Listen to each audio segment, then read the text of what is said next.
Hola, bienvenidos a todos los que nos están observando por este medio. Esta es una actividad que estamos realizando con motivo de la materia de lógica y análisis de normas de la licenciatura en Derecho, la cual estamos cursando en la Universidad Autónoma del Estado de Morelos y que está a cargo de la asesora Cintia Berenice Guzmán García de León.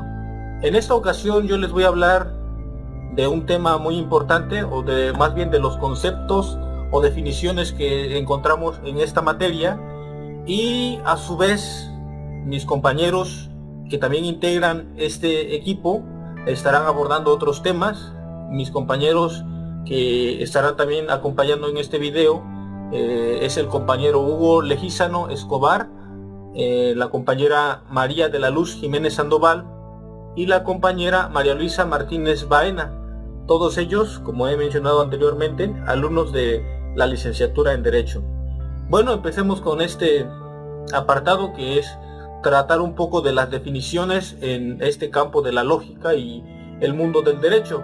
En el mundo del derecho hablamos de dos vertientes que destacan principalmente, que es el mundo natural. El mundo natural lo ha enfocado a todos aquellos derechos que se consideran obvios por naturaleza. Por ejemplo, el derecho a la vida es un derecho natural. A ningún hombre se le puede privar de la vida, que hay controversia en esto del tema de la pena de muerte y todo ello. El derecho a la alimentación, el derecho a la salud, todos ellos que se consideran derechos naturales porque se razona que vienen incluidos por naturaleza. Ese es el mundo del derecho natural. Sin embargo, también existe el mundo normativo. Cabe mencionar que en el punto anterior, en el derecho natural, hay una corriente que apoya fuertemente a este tipo de derecho, y es la corriente del ius naturalismo. También tenemos al mundo normativo. Este mundo normativo es apoyado principalmente por la corriente del derecho del positivismo jurídico. Esto quiere decir que se establecen normas, se establecen reglas para regular la conducta en sociedad. Estas reglas o estas normas pueden ir o no acorde al mundo natural o al derecho natural, como es el caso que mencionaba con anterioridad, que es el de la pena de muerte. Entonces, en esta regulación existen dos tipos también. Las que destacan es la unilateral, de una sola, ahorita las explicaré más a fondo, y las bilaterales. Las unilaterales son aquellas que imponen deberes, y de estas destacan las normas de carácter moral, de carácter religioso, de carácter ético. Una de ellas, por ejemplo, es cuando va uno por la calle y se encuentra a cierta persona, uno le puede dar los buenos días, pero esta persona no está obligada a responder. Y si yo le digo buenos días, si la otra persona no responde o no me dice nada, o inclusive responde con un mal gesto, pues no pasa nada, no hay consecuencias que la regulen. O sea, no hay cierta reciprocidad de que la otra persona esté obligada a algo. Sin embargo, esto no sucede así en el mundo, en la regulación bilateral. Ahí sí habría alguna consecuencia. Por ejemplo, en un contrato, si yo firmo un contrato de X cosa, y si yo no lo cumplo, entonces ahí sí hay alguna consecuencia. Esta regla bilateral impone deberes y faculta a otros para exigirlos. Por ejemplo, si yo me comprometo a hacer algo en un evento y digo voy a llevar tantas sillas y lo firmo en un contrato, pues estaría prácticamente obligado a cumplir con lo que he dicho, con mi palabra. Esto es en cuanto a regulación. En cuanto a las normas jurídicas que se crean, para que sea norma jurídica, debe tener tres componentes esenciales, que es el supuesto, la cópula y la disposición de consecuencias. El supuesto es la hipótesis, lo que se afirma, lo que se está diciendo. La cópula es la vinculación entre lo final y lo primero, es entre el supuesto y la disposición de consecuencias. Esos son los tres componentes que debe incluir una norma jurídica. También cuando hablamos del mundo del derecho hay un concepto clave en este mundo y es el término de la persona. La persona pues es aquel ente que es el encargado o el que tiene la obligación de responder por sus hechos. Por ejemplo, yo podría poner un caso de si matan a alguien y no se va a juzgar a la bala, porque la bala pues no es una persona, no es un ente. En cambio sí se va a juzgar a la persona que utilizó esa arma, esa bala para acabar con la vida de otra persona. Entonces esa persona es objeto de sanción jurídica. Solamente las personas son objetos de sanciones jurídicas, no así las cosas inertes, las cosas que no tienen vida. Y también tocar el punto de que existen en el derecho dos tipos de derecho que son muy importantes que tengamos claros lo que significan, y es el derecho objetivo y el derecho subjetivo. El derecho objetivo es aquel que impone obligaciones, pero también que exige. O sea que estamos hablando de un tipo de derecho bilateral. Y el derecho subjetivo es el que da la posibilidad de algo. Por ejemplo, si yo compro un coche, entonces yo tengo el derecho de propiedad. Ese derecho entonces sería un derecho objetivo. Sin embargo, podría hablar yo de los derechos subjetivos cuando me refiero a lo que yo puedo hacer con ese coche. Yo puedo pintarlo, ponerle el color que sea de mi preferencia. Si viene en blanco, pero a mí no me gusta el blanco y prefiero el verde, pues es un derecho subjetivo el que yo pueda manipular el color, cambiarlo a verde. O en su defecto, venderlo, rentarlo, prestarlo, todos esos son derechos subjetivos. Y bueno, yo espero que haya quedado bastante claros estos conceptos que van de mano de la lógica y del derecho. A continuación estaremos viendo los temas siguientes que abordarán también puntos muy importantes en lo que es la materia de lógica y análisis de normas. Buenos días, mi nombre es Luz Jiménez Sandoval y les voy a hablar sobre el tema de aplicación práctica en la lógica de procesos judiciales. Primero hay que entender lo que es un proceso judicial. Es aquel que cumple con las formalidades de un juicio, en términos del artículo 14 del Código Federal, cuyas formalidades son citadas por el Poder Judicial de la Federación y son la demanda, la contestación, las pruebas o probativa, los alegatos o discusoria y por último la sentencia o decisoria. Todos estos elementos en conjunto nos dan un juicio.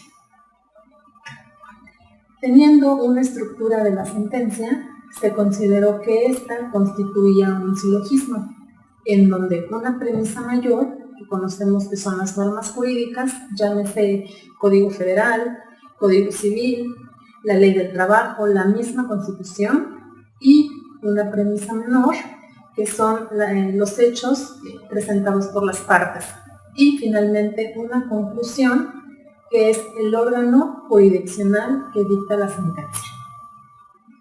La unión de estos elementos conformados por el juez y mediante su criterio de conciencia determinará qué testimonios creer y cuáles rechazar, lo que lo llevará a una sentencia.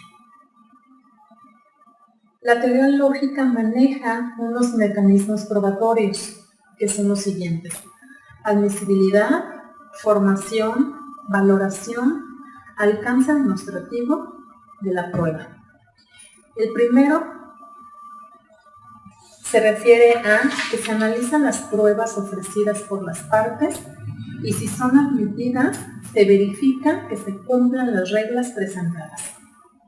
La segunda, que es la formación, esta etapa se forma analizando que las reglas se hayan cumplido para cada caso. En este, por ejemplo, el Código Federal de los Procedimientos Penales reconoce como pruebas a la confesión. En términos del artículo 207 del Código Federal de Procesos Penales, dice que la declaración tiene que ser voluntaria, tiene que ser frente al Ministerio Público, no mayor a 18 años y tiene que ser en pleno uso de facultades mentales. El siguiente tipo de prueba es la inspección judicial. En términos del artículo 208, dice que la inspección se determina en lugar u objeto con precisión, levantando planos y fotografías. La siguiente es reconstrucción de hechos. Este se determina en el lugar donde se cometió el delito y se lleva a cabo la práctica de exámenes a los testigos. La siguiente prueba sería documental. Este es un documento de convicción y no siempre es de forma escrita, en donde las partes demuestran un hecho que no puede ir más allá de su contenido. Un ejemplo podría ser una grabación de video. La siguiente prueba podría ser circunstancial, los careos, las llamadas no identificadas y la confrontación. Pasando al siguiente mecanismo, que sería la valoración. Este es el encargado de estudiar las pruebas presentadas por las partes mediante sistemas de valoración, ya sean mixtas o tasadas. Y el último mecanismo, que sería el alcance demostrativo de la prueba. Este se encarga de distinguir el valor probatorio de cada prueba mediante un sistema de valoración para que éste pueda ser aceptado. Bueno, me gustaría concluir con un ejemplo para poder entender cómo es una prueba, cómo es válida una prueba para que podamos llegar a una sentencia. Mi ejemplo inicia así. El sujeto A, definámoslo así, se encuentra de compras en un supermercado. Frente a él se encuentra un sujeto B, en el cual, de forma rápida y discreta, introduce una mercancía en su bolsillo y rápidamente sale del lugar. Mientras tanto, el sujeto A, en el momento de que termina sus compras, se dirige a la salida, es interceptado por los miembros de la seguridad de ese supermercado, en donde le hacen saber que hay una grabación de video en donde el sujeto B introduce una mercancía a su bolsillo, pero que también él aparece, sujeto A, aparece en el video. Obviamente de una forma haciendo compras normales, sin causar un delito. Y le piden que colabore a levantar cargos en contra del sujeto B. El sujeto A lo hace sin mayor problema. Lo que les quiero decir con este ejemplo es que en el momento en que el sujeto A identifica que el sujeto B está actuando o está tomando una acción de robo, a eso le podemos llamar una fuente de prueba. En el momento en que el sujeto A colabora con los miembros de seguridad a levantar una declaración, pero frente a autoridades investigatorias, y dicho testimonio es aceptado o admitido por el juzgador, a esto se le llama medio de prueba. Y finalmente, cuando ya se haya admitido, ya se haya desahogado y valorizado por el titular del tribunal, entonces ya se puede admitir como una prueba finalmente. Con esto concluyo mi tema. Gracias.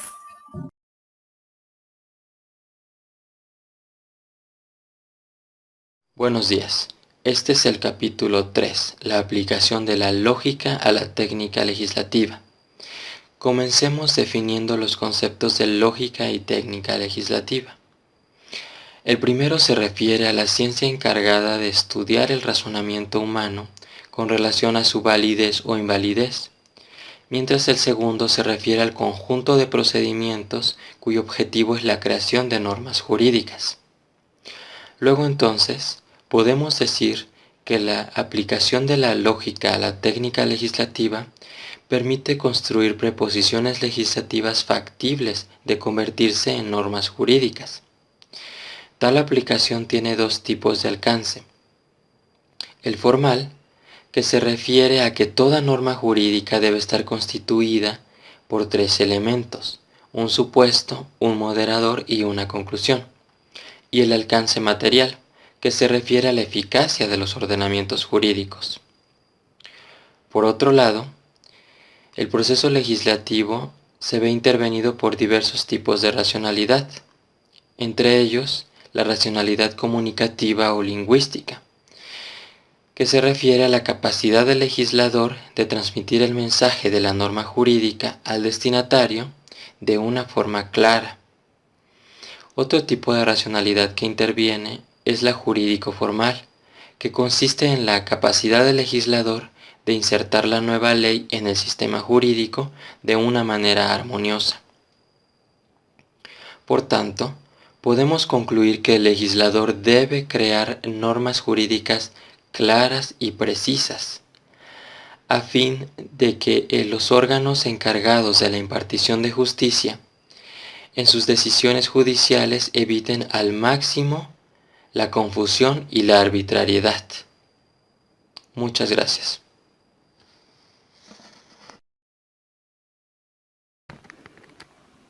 Buen día. Mi nombre es María Luisa Martínez Baena y el tema a desarrollar es el capítulo 4, que trata sobre la relación de la lógica y la argumentación. Iniciaremos con la definición de la palabra argumentum. La palabra argumentum proviene del vocablo latino razonamiento, que se emplea para probar o demostrar una posición, o bien para convencer de aquello que se afirma o se niega. Cuando se argumenta se busca justificar una posición, y cuando se pretende la justificación se aportan razones y expresiones que buscan hacer comprensible la argumentación. La expresión argumentación es una expresión que abarca prácticamente a cualquier actividad de la sociedad. Ahora bien, ¿qué significa argumentar? Argumentar es una actividad lingüística y un argumento es el producto de esa actividad. Hay quien define el argumento como una relación entre premisas y una conclusión. Argumentar es dar razones a favor o en contra de una tesis u opinión. Un argumento es, por tanto, un conjunto de enunciados que expresan razones y que apoyan una determinada tesis. Desde esta perspectiva, un argumento es, por tanto, un conjunto de enunciados que expresan razones que apoyan una determinada tesis. La teoría de la argumentación jurídica se ha ocupado principalmente del contexto de justificar el conjunto de enunciados de un discurso judicial, por el que se aportan razones, dejando descubierto el carácter negativo, cuando en todo caso se dan razones dejando descubierto un contexto. Quien argumenta, descubre y al descubrir crea la argumentación. Ahora bien, la relevancia de la lógica para el derecho. La lógica es importante también para el derecho. Por un lado, los juristas prácticos, abogados, jueces o los fiscales, etc., razonan y argumentan a partir de las normas, de manera que la lógica puede servir de ayuda para realizar argumentos correctos en este ámbito y evaluar los argumentos de los demás. A esta perspectiva se le conoce como la lógica de los juristas. Los argumentos tienen la siguiente estructura. En ellos podemos distinguir los enunciados, que expresan las razones llamadas premisas. El enunciado que expresa aquello que se sostiene se llama conclusión. También hablaremos de la falacia. La falacia es una expresión persuasible. Por ejemplo, todos los personajes de ficción son mortales. El Quijote es un personaje de ficción. Luego entonces, el Quijote es mortal. Este es un argumento que parece persuasible a través de una construcción lógica, pero que técnicamente su estructura no está fundamentada bajo principios lógicos. Hablemos de la fundamentación y la motivación, que son dos conceptos que en la Constitución Federal se encuentran unidos. La fundamentación es la norma jurídica, o sea, la premisa mayor. La premisa menor son los hechos, son las pruebas que permiten a un juez que, basado en la ley, pueda determinar qué pruebas tienen un alcance normativo. Así el juez cumple con su función de poder dictar una sentencia que se ajuste a los órdenes constitucionales en una correcta y adecuada lógica de argumentación jurídica. Agradecemos de antemano la oportunidad de llevar a ustedes una breve explicación de los temas con anterioridad que se han comentado, como examen de definiciones, aplicación práctica de la lógica en los procesos judiciales, aplicación práctica de la lógica en la técnica y el proceso legislativo, así como de la lógica y la argumentación por su servidora. Esperando haber cumplido con la intención de comunicarles los procesos por los cuales se llega a la relación de la lógica y la argumentación, así como entre la lógica y los procesos judiciales, donde los jueces sean capaces de dictar mejores sentencias, más claras y justas para los ciudadanos, que en determinada circunstancia tengan que estar en esa situación. Por su atención, muchas gracias.